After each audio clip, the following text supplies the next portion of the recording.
zaman dahulu kala, terdapat sebuah kerajaan di Jawa Barat bernama Kutataga. Kerajaan tersebut dipimpin oleh raja yang arif dan bijaksana. Ia bernama Prabu Suwartalaya dan permaisurinya bernama Ratu Purbamana. Rakyatnya hidup tentram, damai, makmur, dan sejahtera. Namun sayang, Prabu Suwartalaya dan Ratu Purbamana belum dikaruniai seorang anak. Sehingga ini menjadi kegelisahan bagi sang ratu, raja, dan juga rakyatnya. Jangan murung, kalau kamu bersedih, aku juga ikut bersedih. Bagaimana aku tidak bersedih? Sudah bertahun-tahun kita berumah tangga, tetapi belum juga dikaruniai seorang anak. Jangan bersedih, jangan berduka, tanpa adanya dalam doa. Aku sungguh iri dengan teman-temanku yang telah Ada apa yang mulia memanggilku? sedangkan kita satupun belum diberi juga. Ratu, semua itu akan ada saatnya. Bagaimana jika kalian mengangkat seorang anak saja? Barangkali itu dapat mengurangi kesedihan sang ratu. Untuk memanggil penasehat kerajaan agar bertemu dengan. Baiklah, lalu langkah apa yang akan kau ambil yang mulia?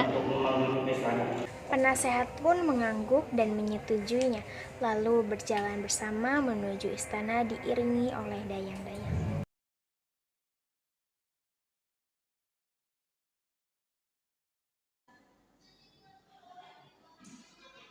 Tidak terikat pada istriku, karena kami tidak diberi keturunan. Ratu, jangan bersedih. Raja akan segera kembali. Bersabarlah.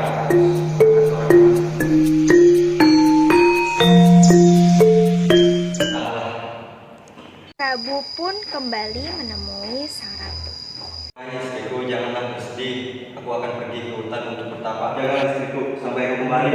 Akan aku laksanakan. Pergilah sang Prabu ke hutan untuk bertapa di hutan. Dia terus-menerus berdoa agar dikaruniai seorang. Kita harus bersyukur karena akhirnya kita diberi seorang anak. Bagaimana kalau kita namakan Gilang Rukmini?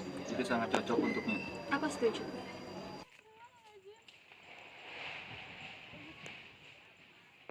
Setelah beberapa bulan kemudian, semenjak sang Prabu berdoa di hutan, keinginan mereka pun terkabul. Ratu Purbamana mulai hamil dan seluruh rakyat senang sekali.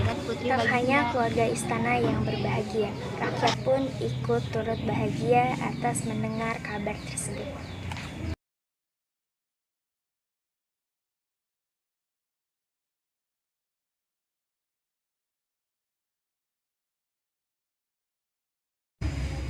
Sesaat raja dan ratu sedang berbahagia, datanglah penasehat kerajaan.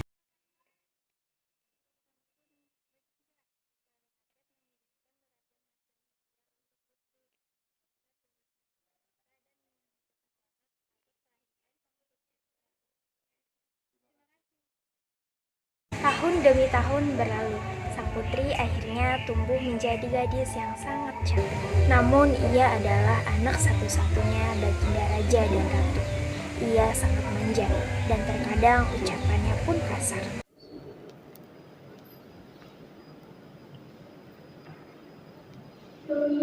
Ibunda benar baik. Ibunda, aku tidak suka dengan kain ini.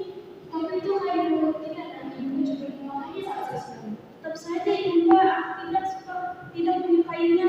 Ini hanya sebuah kain yang usianya berabad-abad. Aku tidak akan cocok memakainya. Tidak boleh seperti itu, Romi. Itu kain bagi banyak sekali. Sudahlah ibunda, jika ibunda masih memaksa aku untuk memakainya, aku tidak akan mau hadir ke pesta ulang tahunku.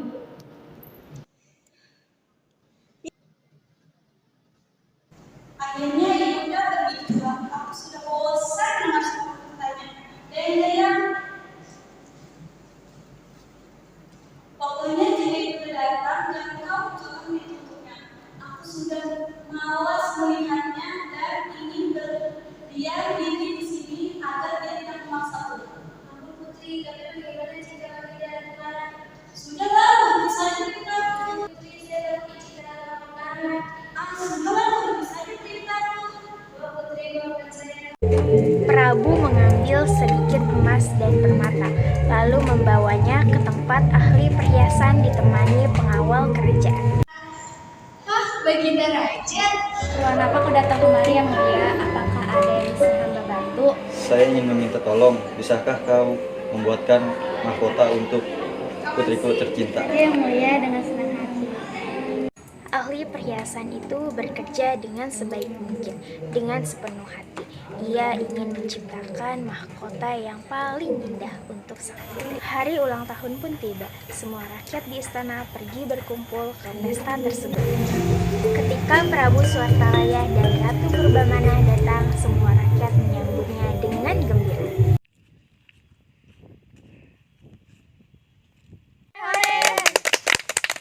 Raja, Ratu, dan Putri telah datang. Sambutan yang hangat semakin terdengar ketika putri yang cantik dan jelita muncul di hadapan semua orang. Ia adalah Putri Gilang Rukmini. Sekali ya Putri Sang Prabu. Iya, aku sangat iri melihatnya. Prabu lalu bangkit dari duduknya. Mahkota yang indah sudah dipegangnya.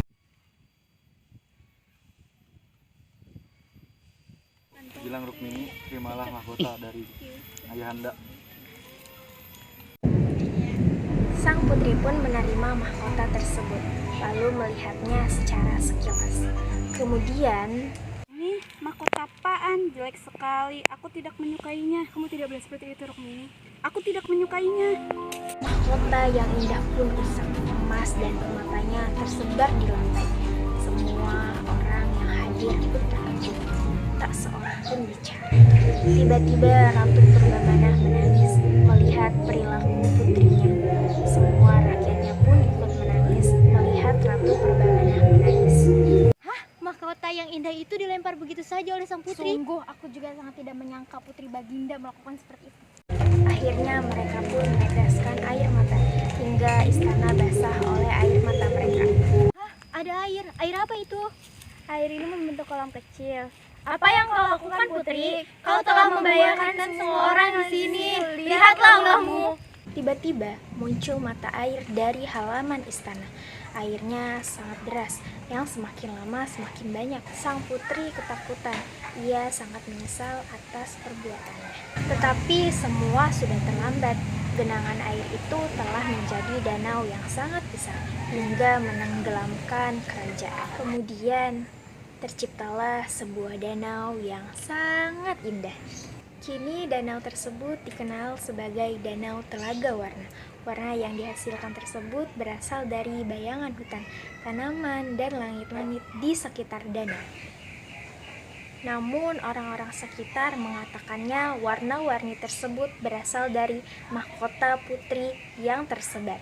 Dan kini Telaga Warna telah dijadikan sebagai salah satu tempat wisata yang dikenali di Jawa Barat.